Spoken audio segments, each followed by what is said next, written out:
name is Joe Matt, but really my real name is Joseph Matthew. It's just a nickname that I was given by my parents when I was a kid back home in the Philippines. So I'm from the Philippines, Mm. and I was born and raised in the Philippines, and we moved there when I was 11 and my brother was 10, and we've been living here in the DMV ever since then. So I've been living here for probably like 15 years. And Dang. I mean, photography is just really like a side gig or more like a hobby. So we'll see where it goes, really. But just really now, I'm just having fun, to be honest. I mean, That's what nothing it's too all about, serious. man. Yeah, man, I'm just going with the flow. I mean, as long as I'm doing it for fun, getting paid is just a bonus. As Hell long as yeah. you're having fun, yeah, Yeah. for sure. So But I you mean, were where do I start? you were No, born no, you were born in the Philippines, right? yeah, I was born in the Philippines, Okay, so born and raised. start us off there. What did your parents do in the Philippines? So my mom was a doctor in the Philippines, and my dad and his family has a business. So it's almost like a hardware store, like a Home Depot, but something small, just really somewhere local. And it's a great business. It's been open since 1994. Yeah, 1993. It's been open since then, and it's going well. I mean, yeah, I mean, we really come from a household that's really who has a great hard work ethic. If you don't work for it, you don't deserve it. Mhm. So that's how I got here. And by the way, I'm gonna do a lot of shout out because without all these people, I wouldn't be Oh, here at all. go for it, man. Go for it. That's what Shout this is away, Yeah, for. for man. sure. Shout away. I appreciate it. So shout out to Dion for hooking me up with you guys. Oh yeah, Dion's best. We love Dion, his Dion's family. Dion's one of the best in the business for sure. Um, but where do I start? Yeah, so I was my brother and I were born and raised in the Philippines. Been living there ever since he was 11, I was 12, and then we moved here. And I mean, it was a culture shock. It was crazy. I mean, because back home we don't really see foreigners or people who have different backgrounds. We see people who look like us. So Mhm. when we see people like you guys, we don't want to be rude, but we just stare at them. It's like, whoa, I've I've never seen people like you guys before, and it was just a culture shock. I mean, we speak English, so English was our second language, so it wasn't that hard to adapt.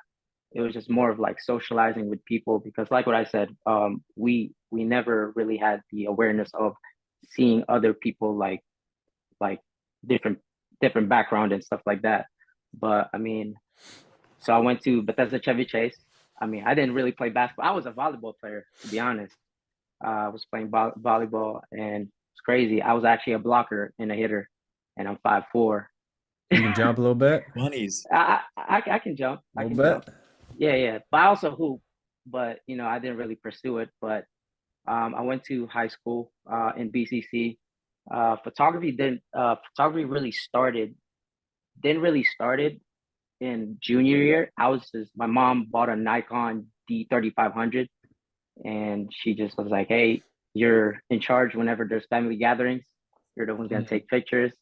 At first, I was just taking pictures. I thought I was a pro. I was like, "Hey, man, these pictures are dope. It's not even edited yet." But when I'm looking at it now, I was like, "Man, these photos sucks." So Yo, hold these up, hold photos up. suck. Before you get into the photography part though, Yeah, yeah, I want to know more about the Philippines. So you said you moved when you were 11, right? yeah. That's right. So you went to elementary school there, right? So Yeah. what was that like versus an American school? Oh man. Oh, see, the thing is, elementary school, like what I said, we don't really have foreigners, so Hmm. we don't really have to socialize with other people. So, and I mean, now it's like because of social media, everybody's just inside, just on their phone. Back then, you're just outside, just having fun. Good I old mean, days.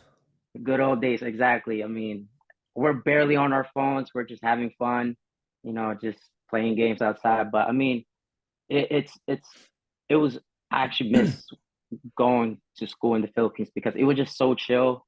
You don't have to worry about anything here. Everybody's just on the go.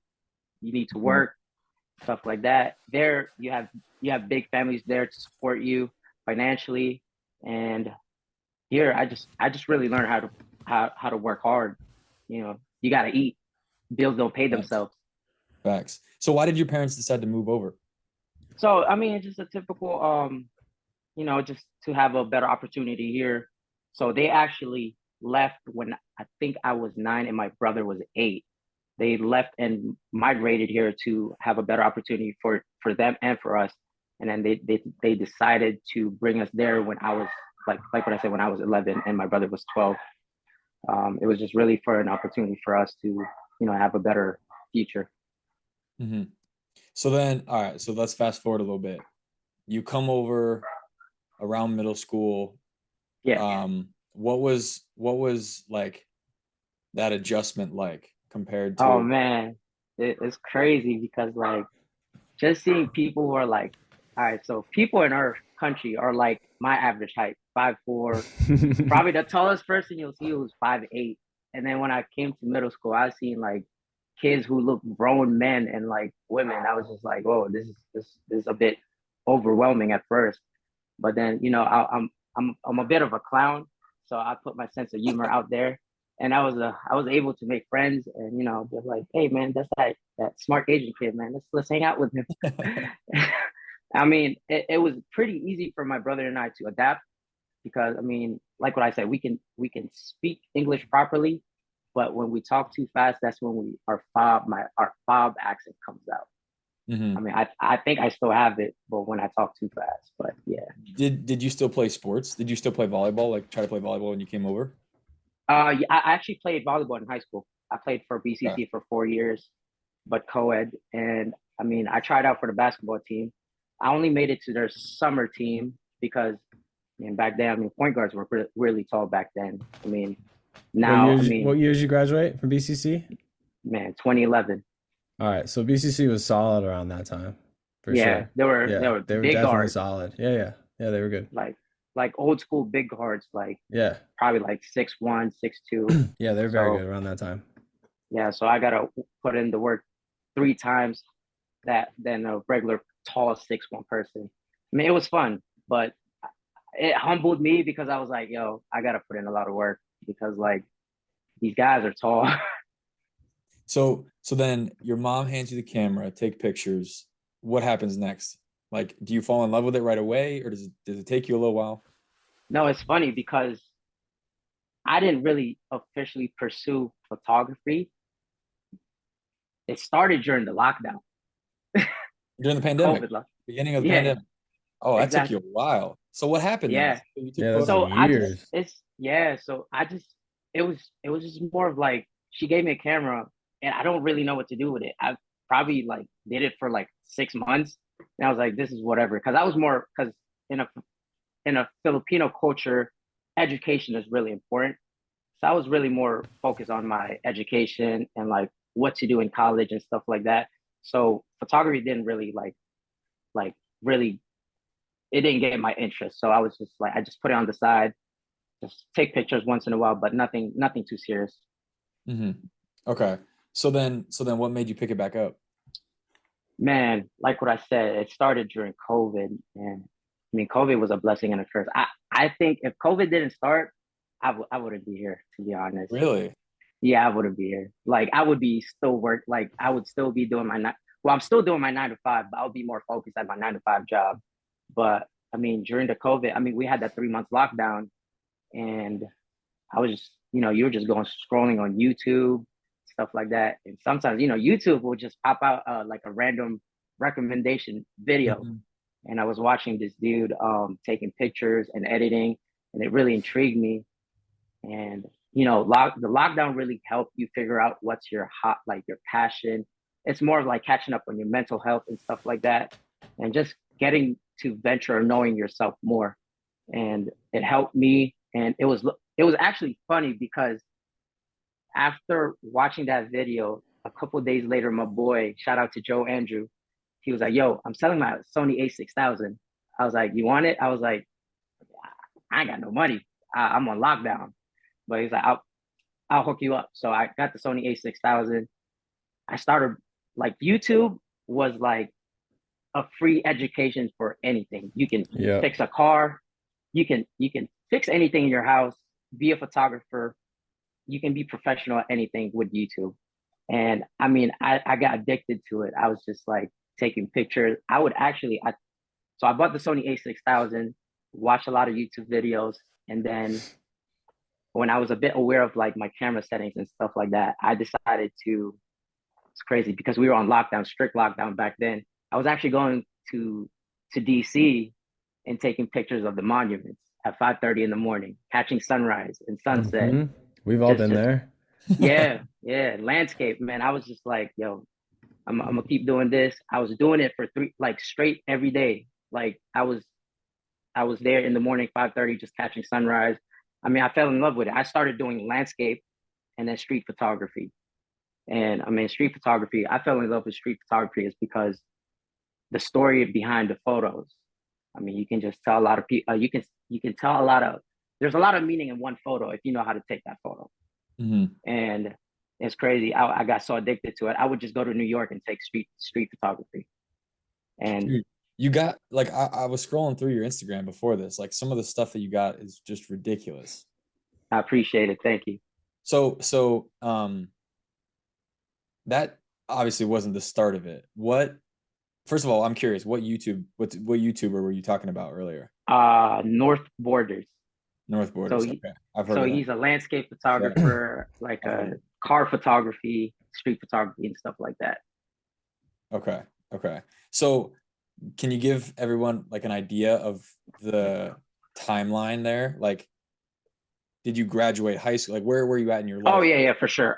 So I was actually so I graduated from Maryland I graduated from Maryland with my criminology and criminal justice bachelor's degree, Okay. and from there, like I was just that was in 2016, and I was just really focused on work because I was like I was living on my own because my parents and my brother moved to San Francisco because my mom took a job there, so I was here by myself. So I didn't really start photography till like 2 years after I graduated Mm-hmm. because I was more like focused on my financial situation, making sure that I get myself right before I do anything else. Yeah. But yeah, 2018 is really when I started photography. Why did you go to Maryland for that degree? Is that what you wanted to do? Is that what you thought you wanted to do? Or is that Oh what man, to be honest, bro, I just took that major because I thought it was easy.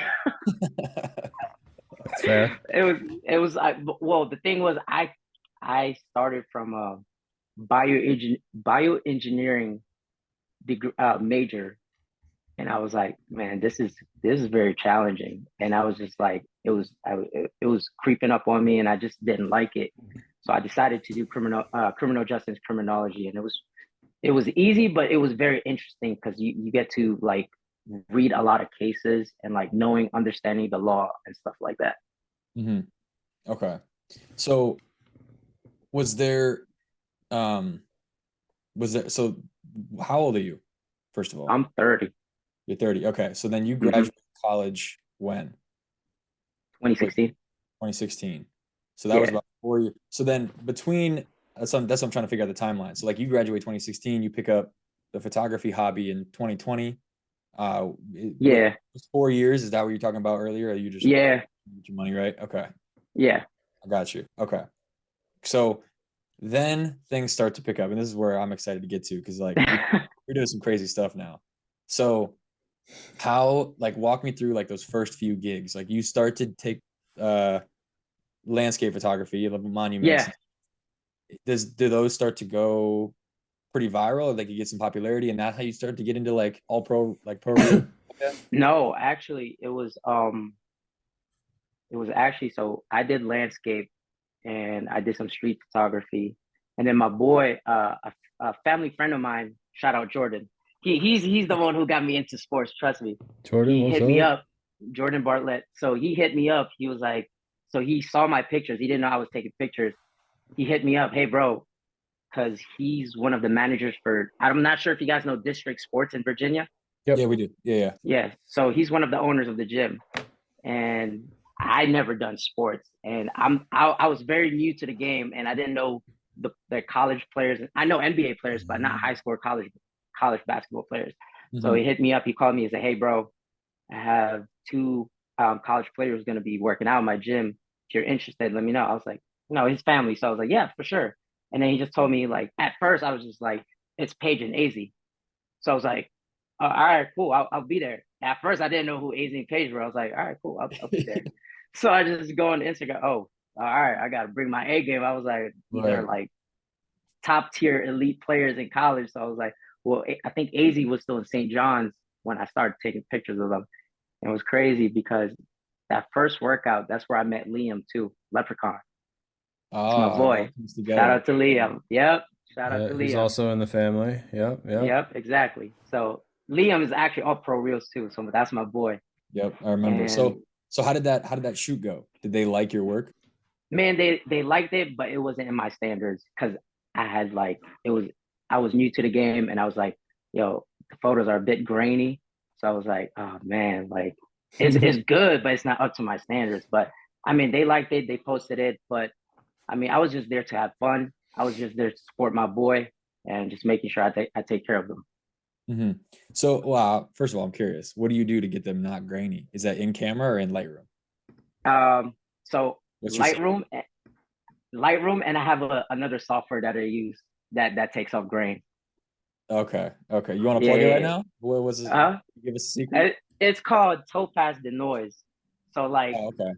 yeah, Topaz the Noise. So like, especially like when I go to NBA games, if my ISO is really high, I use that software and kind of sharpens the image and also takes out the grain. Is it free or paid? It's paid. But listen, I'll help anybody out. Trust me, I'll plug anybody. I was like, That's what I'm talking about. Like all these creators that watch this that want to get in on the secret, let them know. nah, So for sure. So like I like helping people, but then I don't want to give them step by step. I want them to learn by themselves. I'll guide you, Got but to. I'm not gonna yeah. Like you gotta learn. that's also part of the creative process too. Because if you handhold the whole Exactly. time, like they're gonna become you, and that's not good for the creative community. Exactly. Like be your own style kind of thing. Okay. So Yeah, then, hold on, Brandon. Speaking of style, I'm gonna jump in real quick. Because we're about to get heavy into, I'm assuming Brandon likes sports stuff. yeah, well, I want to get into like Yeah. his So he's got 20,000 followers. I want to yeah, get to that I'm point. fucking aware. So before we get into that, speaking of style, so like going through your, first of all, again, like your sports photography is insane, but like from an artistic standpoint, your street photography is on like a different kind of level, but there's like a similar tone in the style of your photos. It seems like you have like a heavy contrast in a lot of your pictures. You have like a lot of light subject and like dark backgrounds. Even like landscape shots, you can see it, but especially when there's a subject of a person. Did you get like where'd that come from? Is that just like a style you started working with that you like, or did you see somebody's style? Because your street photography and like people walking around, it's very it's there's a common theme, I guess I should say, and like Hmm. and how they're produced. So where did all that come from? So really, it started just like looking through Instagram, and New York is well known for street photographers. Of course. And I mean, like YouTube is a great resource for for the like editing and stuff like that, and also use Instagram as your resource as well. I reach out to a lot of like big, well-known photographers in New York, and I just ask for for their help. You know, like what I said, they give me the guidance, but they won't give me their secret sauce. You know what I'm saying? Like you got to work for it. You got to learn, and that's what I did. I literally just it was trial and error. Like I was just doing it myself, like practicing. Some photos didn't turn out well, but hey, I made it this far, so I guess I'm doing something wrong. I mean, right. Right, yeah. What's up with you and light bulbs? Light bulbs, You think man, that was it just looks like you have a little thing for light bulbs. What's up with that? it was just an inspiration I got from this one dude. I forgot his Instagram, but he likes to do like depth of field stuff. Like he makes sure that the bulb was very focused and make sure the background is just all bokeh and like blurry and stuff like that. And I was like, I mean, I don't want to copy him, but it's more of an inspiration thing. And Yeah, it does. I got a couple no recognition for that shot too. Yeah, I mean, there's scrolling through your stuff. You got. I like the light bulb thing. Stay with the light bulb thing. Dude, it's insane. You got a So Yeah, bunch of so shots of like light bulbs. That's really cool. Like it's just a I cool like appreciate it. you know what I on mean? that on that same topic though, like a few of your photos, you have like someone holding an umbrella or someone walking in front of like a taxi when they're just in front of the light. Is that natural, or do you like tell them? Is that like a model? Do you Nah, just nope. No, those are random It's people for everything. sure. Yeah. That's Yeah, all yeah. timing, So this I say my point guard vision. dude. So That's I'm just nuts. See the yeah. floor. So I stay aware of everything that I see. So I was like, when I saw that, you see the umbrella with the cab, the taxi, Yeah, that's what I'm talking about. That's the one I'm talking about. and then there you see another guy with an umbrella. Yeah. Yeah. So I was like, so sometimes street photography is almost like an art in accident.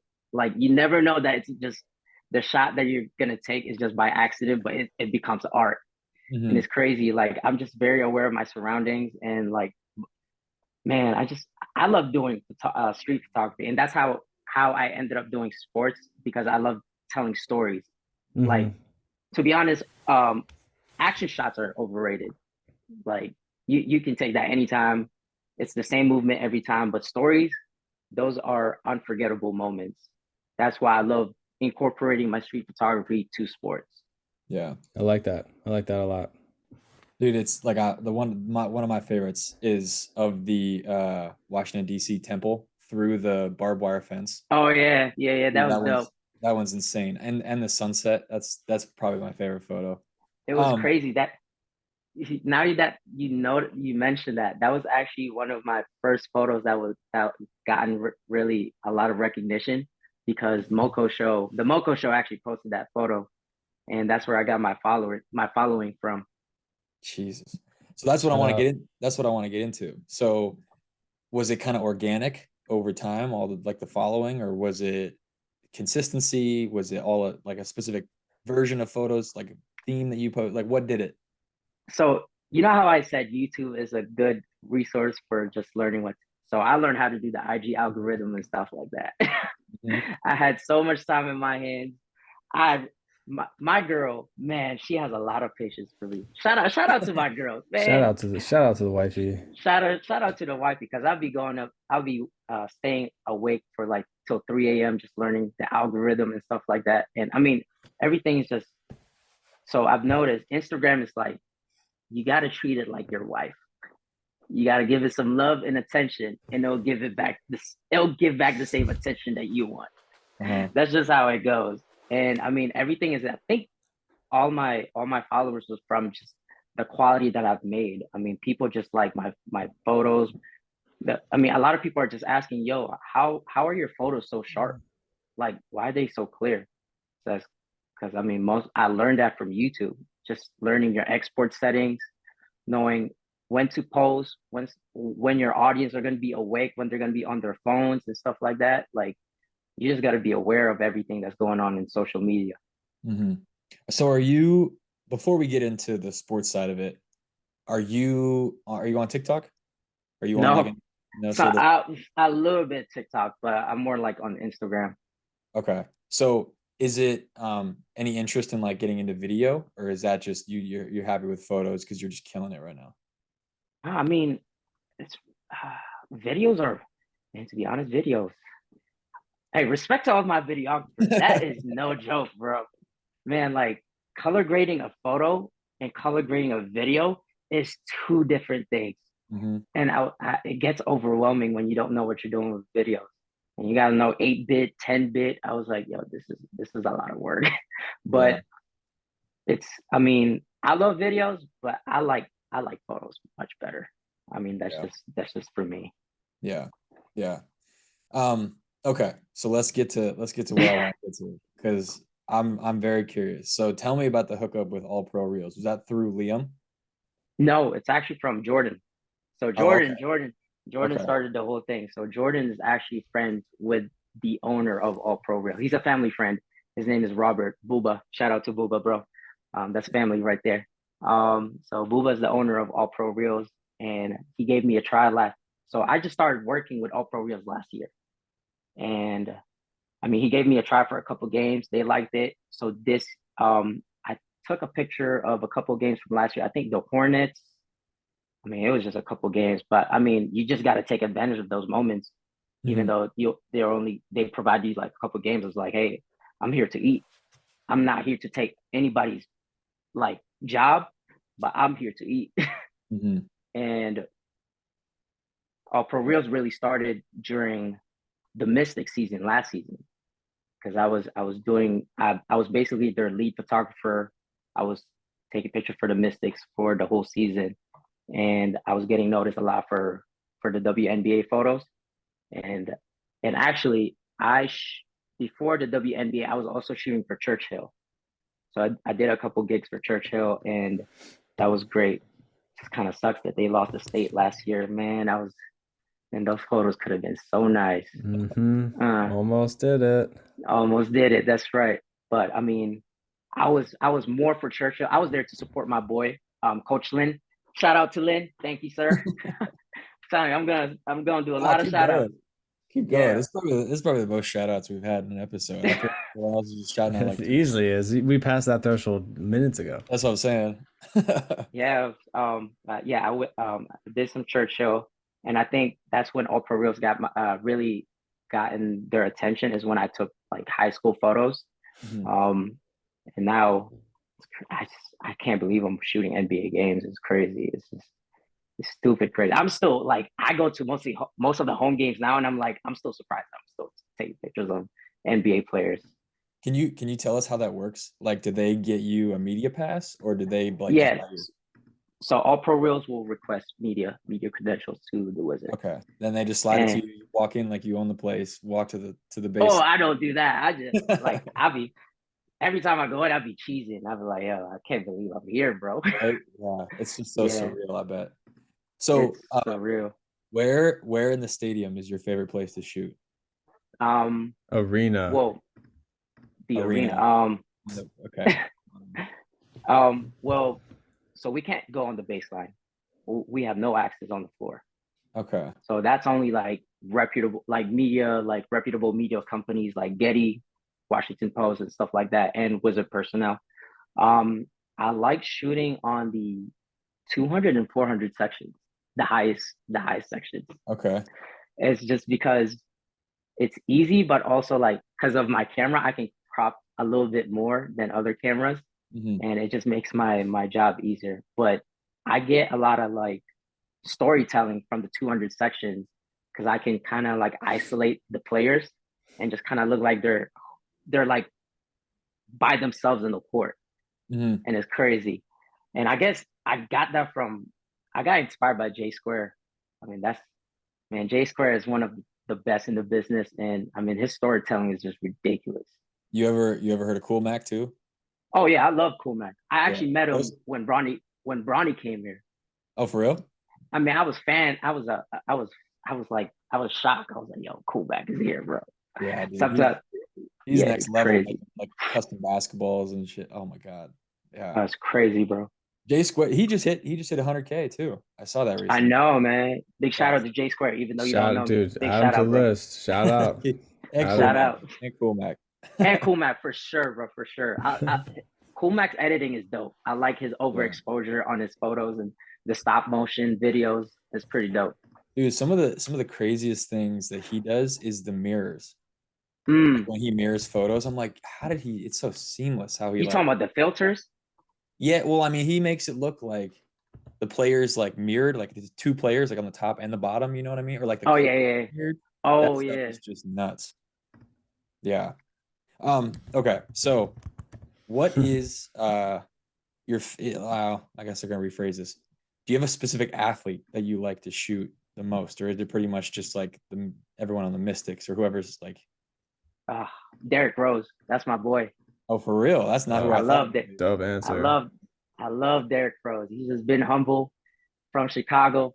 This guy. I've been following ever since he was in high school, and it was just very unfortunate that he had to get injured. I mean, he's still there, but a lot of people say he's not the same D Rose. I still love him. Yeah. That's my favorite player.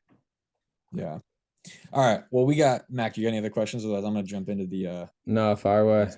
All right. So we close it out with 5 rapid fire questions, so you can answer as fast as you can. Don't have to go into too much detail, but we just want to know the quick answers. All right. So the first one is, what's the best piece of advice you've ever gotten? Best piece of advice. Hard work. Just stay consistent. hard work. If something's given to you and you didn't get it by hard work, don't take it. Beat that algorithm, man. Hard work. Exactly. What's your biggest failure, and what did you learn from it? I did a wedding, and it didn't go too well. And I think the only way to get better is just really learning from your mistakes and just being consistent with your craft. And from that, I mean, just just going back, step one, going back to your basics, your fundamentals. Mm-hmm. Yeah, Mac, man. you got some competition in the wedding industry. Weddings are tough. No, man, no competition. No. Overwhelming, Dude, bro. Wedding. just second shoot for like a couple and you'll be good. Oh yeah, for You sure. know what I mean? Dude, weddings are tough, man. Weddings are tough. I'm OD'd If- on weddings for the year. I don't recommend it, but the money's good. The money Money's is crazy. bless. Yeah. I don't recommend it, but the money's good. Yeah. If you won $100 million tomorrow, what would you do with it? I will take care of my family first. Mm-hmm. And the people I shout out. I'll take care of all of y'all. You're not gonna have any money after that. You shout out 400 people. Now, but obviously I'm gonna take care of my family first, and then make sure that I also turn it into a business. I'll probably buy a lot of cameras and hire some DMV photographers. I love my DMV photographers. Shout out to you guys, man. That'd be a dope collection of cameras and photographers. Yeah, Oh, yeah. that'd be awesome. What is the weirdest or craziest thing a client has had you do? This can be like an athlete that you had on camera, or like something like when you were shooting landscape, like someone just did something weird. Any funny stories like that? Actually in New York, because you know there's a lot of kind of homeless people in New York as well. Mm-hmm. And you know, when I take street photography, some of them just be all up on my face and like, yo, take a picture of me.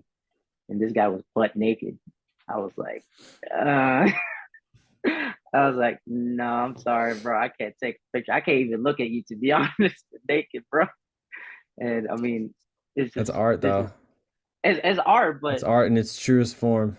it's true as form. But that thing's gonna get blocked on Instagram, bro. That's true. Not good for the algorithm at The all. algorithm's not gonna like that. Nah, bro. All right, last one. If you couldn't be a content creator, what would you be? And I'm gonna eliminate criminal justice as well, because that's what you majored in college. Yeah, Ooh. it's too easy. Yeah, that's too easy. Oh,